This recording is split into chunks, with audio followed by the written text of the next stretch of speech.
Very good morning students. कक्षा 12 की रसायन विज्ञान की क्लास में आप सभी बच्चों का बहुत बहुत स्वागत है। हमारा जैव अणु चैप्टर चल रहा था जिसमें हमने वीडियो फर्स्ट कर ली थी और उसके बाद है हमारा पार्ट 2 जैव अणु।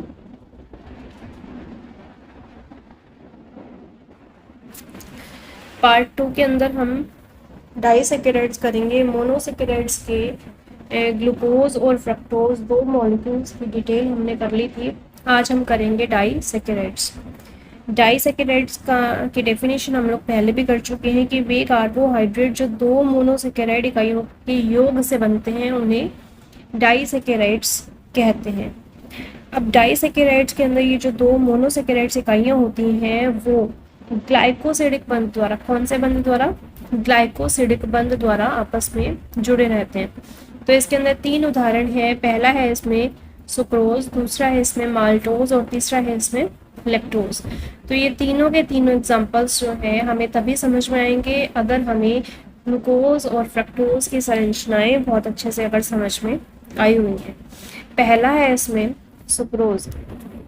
सुक्रोज का हम देखेंगे यहाँ पर, इसका सुक्रोज का सूत्र होता है, हम लोगों ने ग्लूकोज को बनाने की विधियों में इसकी रिएक्शन की थी, उसको हम फिर से रिपीट कर रहे हैं। C12H22O11 के अंदर हमने जल अपघटन करना है इन्वर्टेज एंजाइम की उपस्थिति में या फिर तनु अम्ल की उपस्थिति में। ये चीज़ हम पहले देख चुके हैं। C6H12O6 और एक बनता है C6H12O6। एक इसमें है ग्लूकोज और दूसरा इसमें है फ्रक्टोज। और ये जो हम बना रहे हैं वो किससे बना रहे हैं? सुक्रोज से। तो अब यहाँ पर इम्पॉर्टेंट पॉइंट यहाँ पर ये है कि इसका घूर्णन जो है वो प्लस का 66.5 डिग्री का घूर्णन है। प्लस का 66.5 डिग्री का घूर्णन है और ग्लूकोज का प्लस का 52.5 डिग्री का घूर्णन है और फ्रक्टोज का घूर्णन जो है वो है माइनस का 92.4 डिग्री का घूर्णन है। मतलब जो हम सुक्रोज से जो ग्लूकोज और जो फ्रक्टोज बना रहे हैं उसका घूर्णन इतना है। हर किसी फ्रक्टोज का घूर्णन इतना नहीं होता है और हर ग्लूकोज का घूर्णन इतना नहीं होता है, लेकिन सुक्रोज का घूर्णन इतना ही होता है। लेकिन सुक्रोज से जो ग्लूकोज और फ्रक्टोज बनाए जा रहे हैं उनके घूर्णन के मान इतने हैं। तो अब ये जो घूर्णन के मान तुम्हें मैंने यहाँ पर बताए हैं, इसका लॉजिक मैं तुम्हें अभी थोड़े टाइम बाद बताऊंगी। अब यहाँ पर ये चीज़ एक और ध्यान देनी है कि यहाँ पर ये जो बन रहे हैं हमारे, अब दोनों के दोनों डी है, डी ग्लूकोज और डी फ्रक्टोज। लेकिन जो ग्लूकोज है वो अल्फा डी ग्लूकोज है और फ्रक्टोज जो है वो बीटा डी ग्लूकोज है।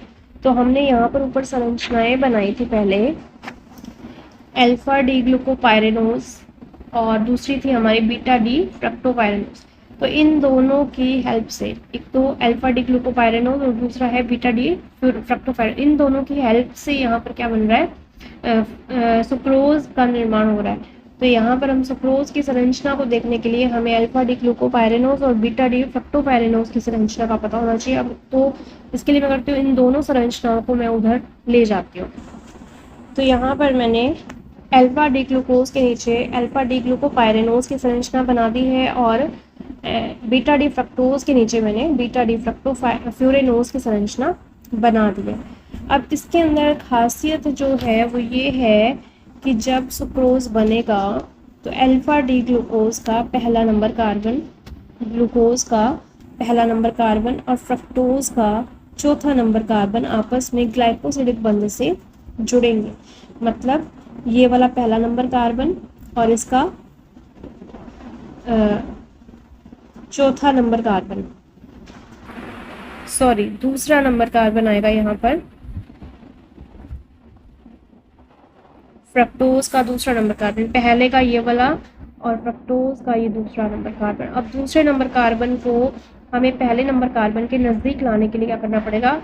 फ्रक्टोज को हम उल्टा कर देंगे, उल्टा करके लिख देंगे। कैसे ये देखेंगे हम।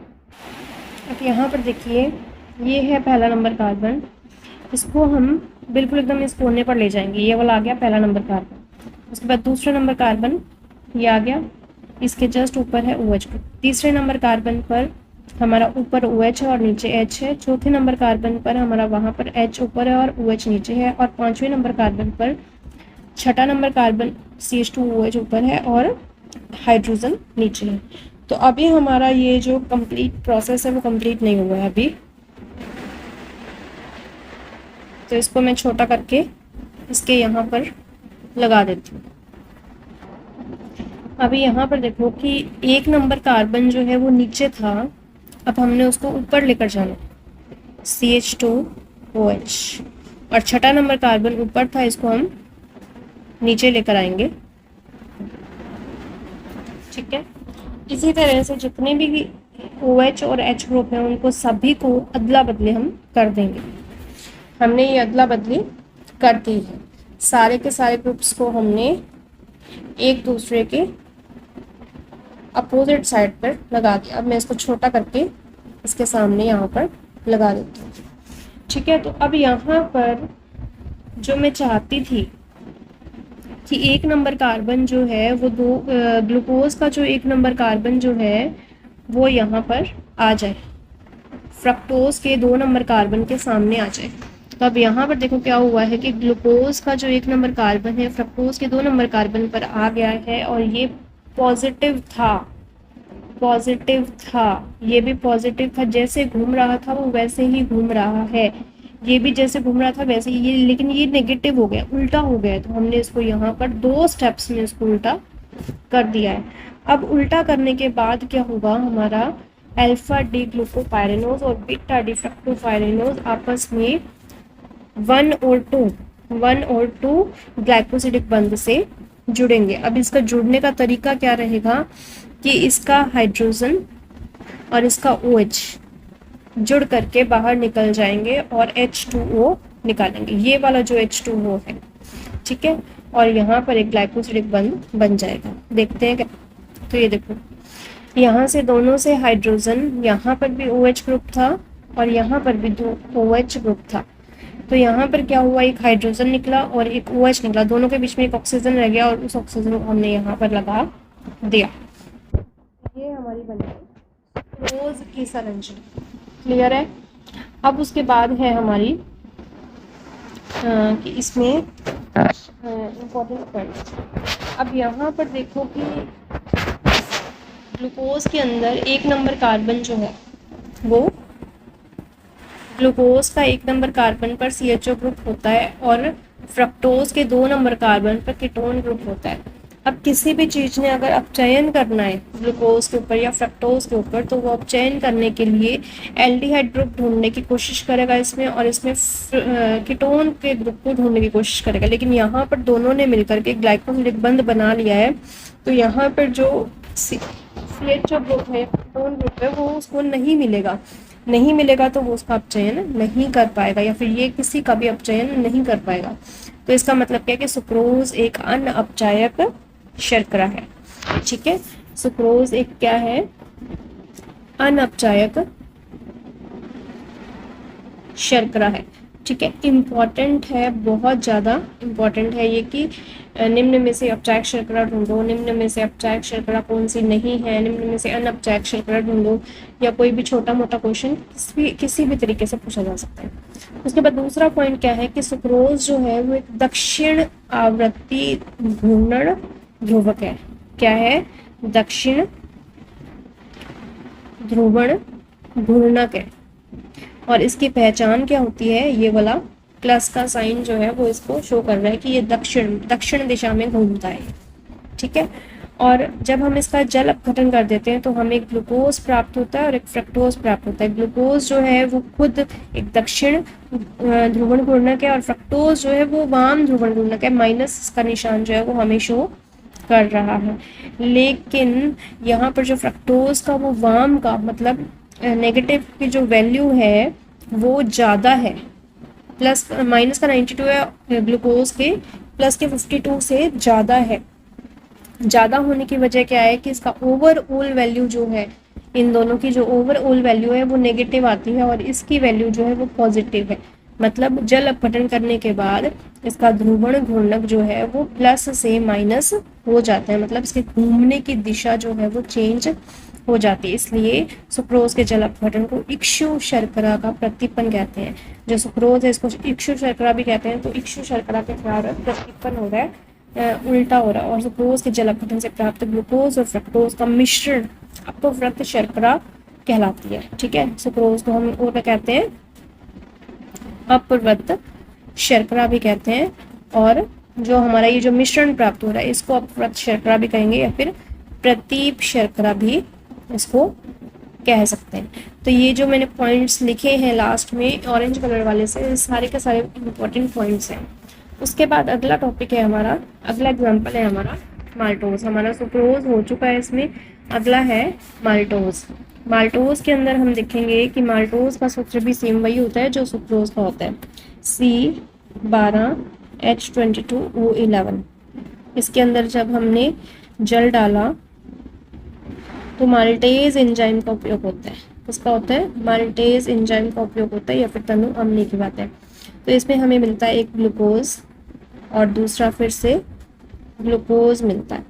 अब दो ग्लूकोज मिलेंगे और दोनों के दोनों ग्लूकोज कौन से, अल्फा डी ग्लूकोज है, और ये भी क्या है, अल्फा डी ग्लूकोज है।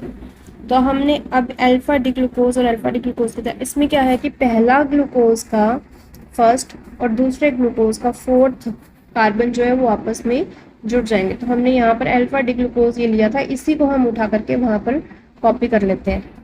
अब हमने इनको कॉपी कर लिया, डायरेक्ट दोनों के दोनों अल्फा डी ग्लूकोज है। तो यहाँ पर पहला कार्बन मतलब ये वाला और चौथा कार्बन मतलब ये वाला, इसके डायरेक्ट ये दोनों आपस में कॉन्टेक्ट में, और इनके दोनों के दोनों OH ग्रुप निकल करके ऑक्सीजन यहाँ पर रह जाएगा, और यहाँ पर क्या बनाएगा, ये ग्लाइकोसिडिक बंध बना लेगा। तो ग्लाइकोसिडिक बंध कैसे बनाएगा, इन दोनों के बीच में ऑक्सीजन ग्रुप आ जाएगा, और ये बन गई हमारी माल्टोज की संरचना। अब यहाँ पर देखो कि कार्बन, इसका कार्बन एक जो है वहाँ पर CHO ग्रुप होना चाहिए, जो कि ग्लाइकोसिडिक बंध के कारण ब्लॉक हो गया, और यहाँ पर जो CHO ग्रुप होना चाहिए वो ब्लॉक नहीं हुआ है। तो इसका मतलब ये क्या है, अपचायक शर्करा है, अपचायक शर्करा है, क्योंकि यहाँ पर एक कार्बन जो है जिसके ऊपर CHO ग्रुप होना चाहिए वहाँ पर कोई ग्लाइकोसिडिक बंध नहीं लगा है, तो वो फ्री है चयन करने के लिए। अगला उदाहरण है लैक्टोज। सुक्रोज हमारा हो चुका है, माल्टोज हो चुका है, अगला है लैक्टोज।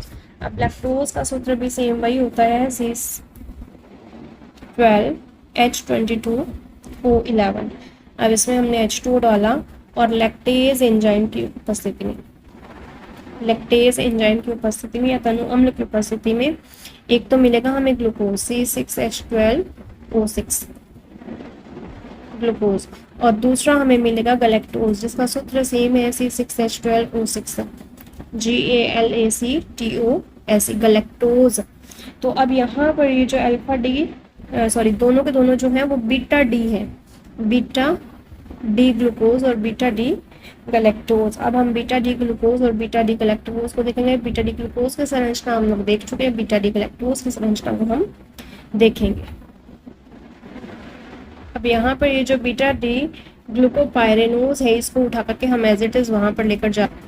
तो ये ग्लूकोज के नीचे हमने बीटा डी ग्लूकोपाइरेनोज हमने लिख दिया है, और यहाँ पर है ये beta D galactose. Beta D galactose और बीटा डी ग्लूकोज में सिर्फ इतना सा फर्क है कि यहाँ पर ये जो हाइड्रोजन है इसकी जगह यहाँ पर क्या आएगा, ऑक्सीजन आएगा, मतलब OH ग्रुप यहाँ पर आएगा, और इसमें कुछ भी फर्क नहीं है। अब यहाँ पर क्या होगा, गैलेक्टोज का कार्बन नंबर 1,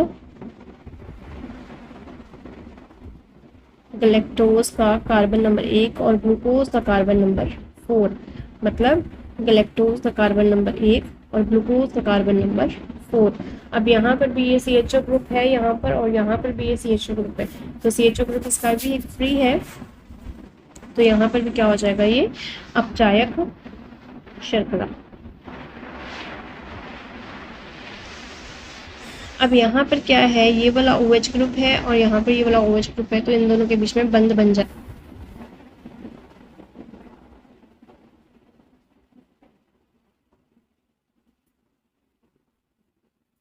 इस तरह से ये बंध इसमें बन जाएगा। ये है हमारा लैक्टोज। उसके बाद अगला टॉपिक है हमारा डाइसैकेराइड्स का वर्गीकरण। अब हम सबसे पहले तो इसमें ये चीज़ देख ही चुके हैं कि अपचायक शर्करा और अनअपचायक शर्करा में क्या अंतर है। अपचायक शर्करा का मतलब है कि वे शर्कराएं जिसमें वे डाइसैकेराइड्स जिसमें दो मोनोसैकेराइड्स में से केवल एक मोनोसैकेराइड्स का कार्बोनिल समूह ही ग्लाइकोसिलिक बंध बनाने में भाग लेता है, और अनअपचायक के अंदर दोनों के दोनों कार्बोनिल समूह के ग्रुप्स जो है, कार्बन जो है, वो ग्लाइकोसिलिक बंध में भाग ले लेते हैं। ठीक है, इसके उदाहरण हम लोग कर चुके हैं अपचायक के, माल्टोज, लैक्टोज, और इसके उदाहरण है सुक्रोज। ठीक है, अब उसके बाद है इन दोनों के गुणधर्म। अब यहाँ पर हम देखेंगे कि अपचायक शर्करा के गुण होते हैं फेलिंग, विलेन और टॉलिन अभिकर्मक के साथ अपचयन करते हैं और ये नहीं करते हैं। ये हाइड्रोक्सिल एमीन के साथ ऑक्सीजन बनाते हैं, ये नहीं बनाते हैं। हाइड्रोजन साइनाइड के साथ साइनोहाइड्रिन बनाते हैं और ये नहीं बनाते हैं। ये परिवर्तित ध्रुवण गुणक दर्शाते हैं और ये नहीं दर्शाते हैं। और ये फेनिल हाइड्रोजन के साथ ऊषा जोन बनाते हैं और ये नहीं बनाते। बस इतना ही इसमें अंतर इसमें लिखना है। नेक्स्ट टॉपिक है हमारा पॉलीसेकेराइड्स, जिसके अंदर हम दो उदाहरण करेंगे, एक है स्टार्च और दूसरा है हमारा सेलुलोज। अब स्टार्च जो है इसमें क्या है, पॉलीसेकेराइड्स है ये, इसलिए इसमें क्या है, ऑब्वियसली हमें पता है कि असंख्य मोनोसेकेराइड्स जो है वो ग्लाइकोसिलिक बंध में द्वारा जुड़े रहते हैं, दोनों के दोनों, स्टार्च भी और सेलुलोज भी। अब स्टार्च जो है वो पौधों में पाया जाता है, पौधों में पाया जाता है। और ये पहले क्वेश्चन भी आया था कि पौधों में उपस्थित कार्बोहाइड्रेट्स का उपयोग लिखो, तो वो स्टार्च वाला जो उदाहरण है वो उसमें लिखा जा सकता है। ठीक है, मानव आहार का ये स्रोत, मुख्य स्रोत है, जैसे आलू है, चावल है, इनमें बहुत ज़्यादा मात्रा में पाया जाता है। अब इसमें मेन इम्पॉर्टेंट पॉइंट क्या है कि ये अल्फा डी ग्लूकोज की संरचनाएं इसमें होती हैं, अल्फा डी ग्लूकोज की इसमें संरचनाएं होती हैं। तो अल्फा डी ग्लूकोज की संरचनाएं हमने माल्टोज में की थी, तो माल्टोज का ये बड़ा रूप है। अब इसके अंदर स्टार्च में क्या होते हैं, दो इसके भाग होते हैं, इसमें पहला है एमिलोज और दूसरा है एमाइलोज। अब एमिलोज और एमाइलोज में हम अंतर देखते हैं। अब ये हमने माल्टोज की संरचना की थी, तो माल्टोज की संरचना को हम उठा करके वहाँ पर लेकर जा रहे हैं, स्टार्च की जगह स्टार्च के साथ में लेकर जा रहे हैं।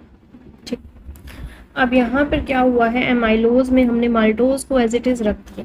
ठीक है, एमाइलोज के अंदर माल्टोज को एज इट इज़ रख दिया, और इसके अंदर क्या हुआ है, 1,4 ग्लाइकोसिलिक बंध बना है। ठीक है, तो इस तरह से यहाँ से भी ये 1 नंबर 4 आगे वाले 4 से जुड़ता रहेगा, और इसका 4 वाला जो है उसके अगले वाले से 1 से जुड़ता रहेगा। तो इसमें कोई भी ना तो 1 फ्री होगा और ना ही 4 नंबर वाला फ्री होगा।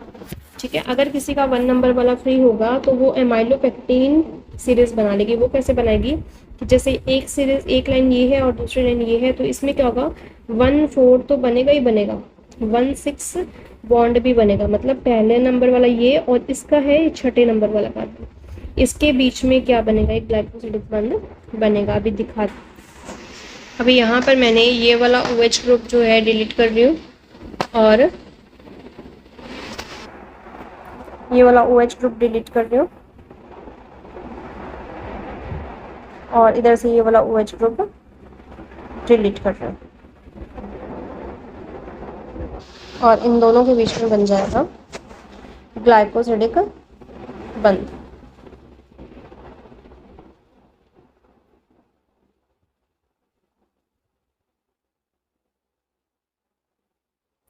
ठीक है, तो ये बन गया हमारा ग्लाइकोसिलिक बंध, जिसके अंदर 1,4 और 1,6 दोनों के दोनों बंध बसे थे। इतना ही फर्क है इन दोनों में। अब यहाँ पर हम देखेंगे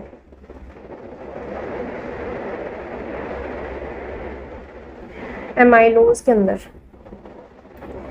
एमिलोज के अंदर क्या होगा कि ये 15 से, स्टार्च का 15 से 20% भाग जो है वो एमिलोज द्वारा बनाया जाता है, और 80 से 85% भाग जो है वो एमाइलोपेक्टिन के द्वारा बनाया जाता है। ठीक है, उसके बाद है कि ये वाला जो भाग है वो अशाखित होता है, और ये वाला भाग जो है वो शाखित होता है। उसके बाद ये वाला भाग जो है वो जल में घुलनशील होता है, इम्पॉर्टेंट है, और ये वाला जो भाग है वो जल में अघुलनशील होता है। उसके बाद है इसके अंदर 1,4 ग्लाइकोसिलिक बंध होता है और इसमें 1,4 और 1,6 दोनों प्रकार के ग्लाइकोसिलिक बंध पाए जाते हैं। ठीक है, उसके बाद है अगला टॉपिक है हमारा, अगला उदाहरण है इसमें स्टार्च हमारा हो गया। अगला है सेल्यूलोज। सेल्यूलोज के अंदर क्या होता है, इसमें क्या था, अल्फा डी ग्लूकोज था, इसमें क्या है, बीटा डी ग्लूकोज। सिर्फ इतना ही फर्क है, इसमें 1,4 ग्लाइकोसिलिक बंध जुड़ता रहता है, 1,4 ग्लाइकोसिलिक बंध जो है वो जुड़ता रहता है और इसमें इस तरह से। ठीक है जी, या फिर जो मैंने नोट्स में बनाया है वो वाला तरीका भी सही है, अगर वो याद नहीं होता है या समझ नहीं आता तो ये वाला तरीका भी इसमें सही है। अब इसमें ये जो स्टार्च था वो पौधों में पाया जाता है, हमने बात की थी, और ये जो है वो जंतुओं में पाया जाता है। सेल्यूलोज जो है वो जंतुओं में पाया जाता है और ये इसे प्राणी स्टार्च भी कहा जाता है, प्राणी स्टार्च भी कहा जाता है। और ये एमाइलोपेक्टिन से बहुत ज़्यादा शाखित होता है, क्योंकि हमने इसको कॉपी में इसको इस तरह से दिखाया है तो ये शाखित रूप में पाया जा सकता है। ठीक है, उसके बाद है ये कवक में और यीस्ट में भी पाया जाता है, यीस्ट में और कवक में भी पाया जा सकता है। ठीक है, उसके बाद है इससे संबंधित प्रश्न उत्तर। पहला इसमें क्वेश्चन है अनअपचाई शर्करा है तो उसका कारण देना है, हार्वर्ड सूत्र पूछ रही है, दूध में उपस्थित शर्करा का नाम लिखो, लैक्टोज। ठीक है, उसके बाद अपचाई शर्करा क्या होती है, उसके बाद है ये सुक्रोज का हार्वर्ड सूत्र पूछा है, परिवर्तित ध्रुवण घूर्णक किसे कहते हैं, सुक्रोज के जल अपघटन से प्राप्त शर्करा इकाइयों के नाम लिखने, तो ग्लूकोज है और एक फ्रक्टोज है।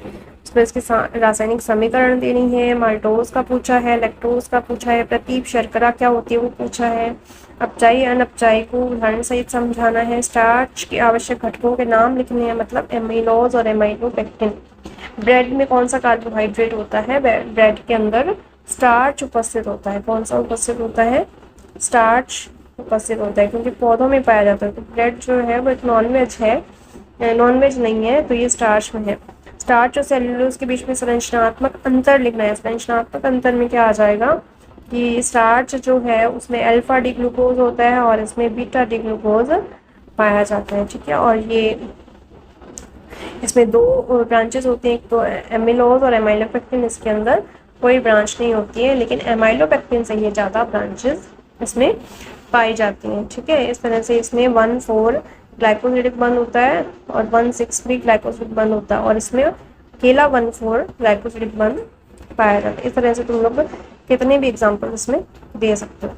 स्टार्च के दो अंगों में से कौन सा जल में विलय है, एमिलोज और ग्लाइकोसिलिक बंध से आप क्या समझते हैं, ग्लाइकोजन क्या होता है और यह स्टार्च से किस प्रकार भिन्न है। तो ग्लाइकोजन जो है वो जो सेल्यूलोज हमने किया है वही ग्लाइकोजन का ही होता है। उसके बाद है प्रोटीन। प्रोटीन थोड़ा चैप्टर टॉपिक बड़ा होने की वजह से मैं पहले विटामिन करवा रही हूँ, छोटा टॉपिक है, इससे वीडियो हमारी ज़्यादा लंबी नहीं हो पाई। तो विटामिन की सबसे पहले हम परिभाषा करेंगे। परिभाषा के अंदर हम देखेंगे इसका कि हमारे उपहार में, मतलब हमारे खाने भोजन में जो भी कार्बनिक पदार्थ होते हैं जिससे हमारी वृद्धि होती है या फिर हमारे स्वास्थ्य का रख रखाव होता है जिन चीज़ों से, उसे हम विटामिन कहते हैं। ठीक है, तो इसका मतलब एक्चुअल में क्या होता है, विटामिन, VITAMINS। विटामिन के अंदर जो है एक तो वाइटल, दो चीज़ों से बन रहा है, एक तो वाइटल और एक बन रहा है एमीन्स, इन दोनों के मिलने से बनता है विटामिन। अब उसके बाद है विटामिन का वर्गीकरण। विटामिन दो प्रकार के होते हैं, एक तो वो जो वसा में विलय होते हैं और एक वो जो जल में विलय होते हैं। जो वसा में विलय होते हैं उसके उदाहरण, जल में विलय है विटामिन बी और सी। इसके अलावा जितने भी विटामिन आते हैं वो वसा विलय विटामिन होते हैं। अब यहाँ पर इम्पॉर्टेंट है कि ये वाले जो वसा विलय विटामिन है इसमें से ओनली विटामिन B12 को छोड़ देना, B12 को छोड़ देना। उसके अलावा जो मैं अब आगे बात बोलने जा रही हूँ इन सभी विटामिन के ऊपर, बी और सी के ऊपर लागू होती है। वो क्या है कि जल में विलय होते हैं ये विटामिन, तो जल में विलय होने के कारण ये मूत्र द्वारा हमारे शरीर से उत्सर्जित कर दिए जाते हैं, इसलिए इन्हें शरीर में हम संचित नहीं कर पाते, इन्हें हम शरीर में संचित नहीं कर पाते। मोस्ट इम्पॉर्टेंट पॉइंट है ये जल विलय विटामिन के लिए, ठीक है। उसके बाद है इससे संबंधित सारणी। इसके सारणी के अंदर हम सिर्फ इतना ही देखेंगे कि विटामिन का नाम, जैसे विटामिन ए है, विटामिन ए का दूसरा नाम होता है रेटिनोल, ठीक है। और अगर इसकी कमी हो जाए हमारे शरीर में तो रतौंधी नाम की बीमारी हो जाती है, जिसको रात्रि अंधता भी कहते हैं। रतौंधी नाम की बीमारी हो जाती है जिसे हम रात्रि अंधता भी कहते हैं, जीरोथैलेमिया भी कहते हैं, ठीक है। तो हम यहाँ पर इसको देखेंगे, विटामिन ए को हम रेटिनॉल भी कहते हैं, इससे रतौंधी नाम की बीमारी हो जाती है। इसी तरह से विटामिन B1 थायमीन, तो इसमें समझाने वाला कुछ भी नहीं है, इसको तुम लोगों को रटना पड़ेगा, ठीक है। उसके बाद विटामिन B3 पेलेग्रा, और मतलब ये जो 2 पॉइंट्स हैं स्रोत और कार्य, इन दोनों का कोई खास इंपॉर्टेंट नहीं है। क्वेश्चन जो पेपर में पूछा जाता है इन 2 कॉलम्स के अंदर से पूछा जाता है। B3 का नाम नियासिन, B6 और B12, ठीक है। इनकी कमी से क्या क्या रोग हो जाते हैं। उसके बाद विटामिन सी, स्कर्वी, डी, ठीक है, रिकेटस और ई, ये जो जितने भी हैं इनको तुम लोग सब बच्चे अच्छे से याद कर लेना। उसके बाद एंजाइम्स की परिभाषा हम सबसे पहले देखते हैं कि वे पदार्थ जो जीवों के शरीर में होने वाली रासायनिक क्रियाओं को उत्प्रेरित करते हैं। जितनी भी रासायनिक क्रियाएं होती हैं हमारे शरीर में उनको उत्प्रेरित करने का काम करते हैं, उनको हम एंजाइम कहते हैं। और एंजाइम हमारे शरीर में पाए जाने के कारण इनको जैव उत्प्रेरक भी कहते हैं। जीवों के शरीर में जो उत्प्रेरक पाए जाते हैं उनको एंजाइम कहते हैं, इनको जैव उत्प्रेरक भी कहा जाता है, ठीक है। उसके बाद है इनका नामकरण। नामकरण जो है वो 2 आधार पर होता है, सबस्ट्रेट के आधार पर और एक अभिक्रिया के आधार पर। मान लीजिए कि ए से बी बन रहा है, तो सबस्ट्रेट का मतलब है कि जिस चीज से वो बन रहा है तो उसके आधार पर इसका नाम रखा जा सकता है। जैसे हमने उदाहरण किया था लैक्टोज से जब बना कुछ भी तो हमने लैक्टेज का यूज किया। तो सब इसका इम्पोर्टेंट पॉइंट क्या है कि नामकरण के अंदर इनके एंजाइम्स के लास्ट में एज शब्द जरूर आता है। लैक्टोज के लिए हमने लैक्टेज का यूज किया, माल्टोज के लिए माल्टेज का यूज किया, सुक्रोज के लिए इन्वर्टेज का यूज किया, ठीक है। सबस्ट्रेट के आधार पर जैसे कि लैक्टोज का एग्जांपल आ गया, माल्टोज का एग्जांपल आ गया, ठीक है। उसके बाद है कि अगला इसमें टॉपिक है कि अभिक्रिया के आधार पर। अभिक्रिया के आधार पर जैसे कि मान लीजिए कि हम ऑक्सीकरण अपचयन अभिक्रिया करवा रहे हैं तो उसके अंदर जो एंजाइम का यूज करेंगे उसका नाम हुआ ऑक्सीडो रिडक्टेज एंजाइम, ठीक है। तो ये जो है तुम्हारे नोट्स में बहुत अच्छे से इसकी डिटेल दी हुई है। अब एंजाइम के गुण धर्म और क्रियाविधि, इसके अंदर हम देखेंगे कि एंजाइम जो होते हैं वो ज्यादातर गोलिकाकार प्रोटीन होते हैं। जब हम प्रोटीन पढ़ेंगे तब हम पढ़ेंगे कि गोलिकाकार प्रोटीन क्या होते हैं। तो ये एंजाइम जो होते हैं वो ज्यादातर गोलिकाकार प्रोटीन होते हैं और इनकी प्रकृति विशिष्ट होती है। प्रकृति विशिष्ट होने का मतलब है जैसे लैक्टेज एंजाइम जो केवल और केवल लैक्टोज के ऊपर ही काम करेगा और किसी के भी ऊपर काम नहीं करेगा। तो ये विशिष्ट होते हैं, केवल एक ही सबस्ट्रेट के ऊपर या फिर एक ही क्रियाधर के ऊपर ये क्रिया करते हैं, ठीक है। उसके बाद है इसकी क्रियाविधि का ये है सिस्टम कि सिर्फ एंजाइम का काम क्या है कि उसकी सक्रिय ऊर्जा को बढ़ाना। अब ये सक्रिय ऊर्जा क्या होती है इसको हम 4th चैप्टर में डिटेल से करेंगे कि इसकी सक्रिय ऊर्जा को ये बढ़ा देता है, जिसके कारण क्या होता है इसका किसी भी क्रियाविधि का वेग बढ़ जाता है। और वेग बढ़ जाने से क्या होता है इसका एंजाइम का जो रिएक्शन है, जो किसी भी रिएक्शन की स्पीड है वो बढ़ जाती है। अब उदाहरण है इसमें कि जैसे सुक्रोज का जल अपघटन के लिए सक्रिय ऊर्जा का मान जो है वो 6.22 है। सुक्रोज के लिए जो वैल्यू दी हुई है वो 6.22 है। लेकिन जैसे ही हम सुक्रोज के अंदर इन्वर्टेज डाल देते हैं तो जो इसकी एनर्जी है वो घट जाती है और 2.15 ही हो जाती है, जिसकी वजह से क्या है रिएक्शन बहुत ज़्यादा फास्ट हो जाती है।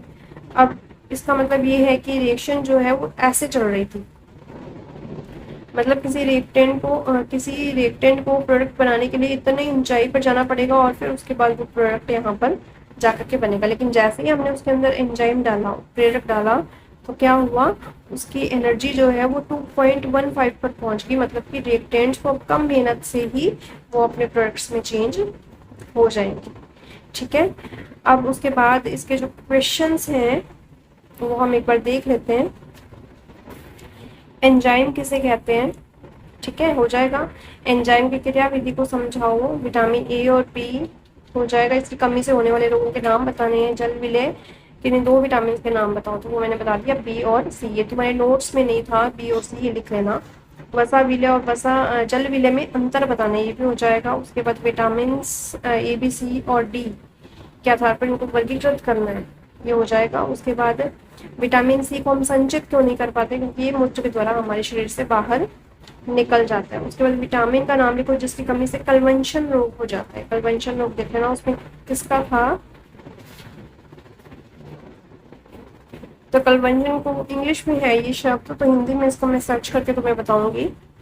उसके बाद है किस विटामिन की रात का अंधापन, विटामिन ए, ठीक है। उसके बाद विटामिन बी और सी हमारे शरीर के लिए क्यों आवश्यक है, किस विटामिन की कमी से बेरी बेरी रोग होता है, और रक्त के थक्के बनने के समय कौन से विटामिन की कमी से, विटामिन के, ठीक है। उसके बाद 13th क्वेश्चन वाला जो है अभी हम टॉपिक किए नहीं है, इसके बाद वाले जितने भी टॉपिक्स हैं वो हम अभी बाद में करेंगे, ठीक है। तो आगे प्रोटीन और एक न्यूक्लिक अम्ल, ये 2 टॉपिक्स रह गए हैं, तो वो हम नेक्स्ट वीडियो में करेंगे। तब तक के लिए धन्यवाद।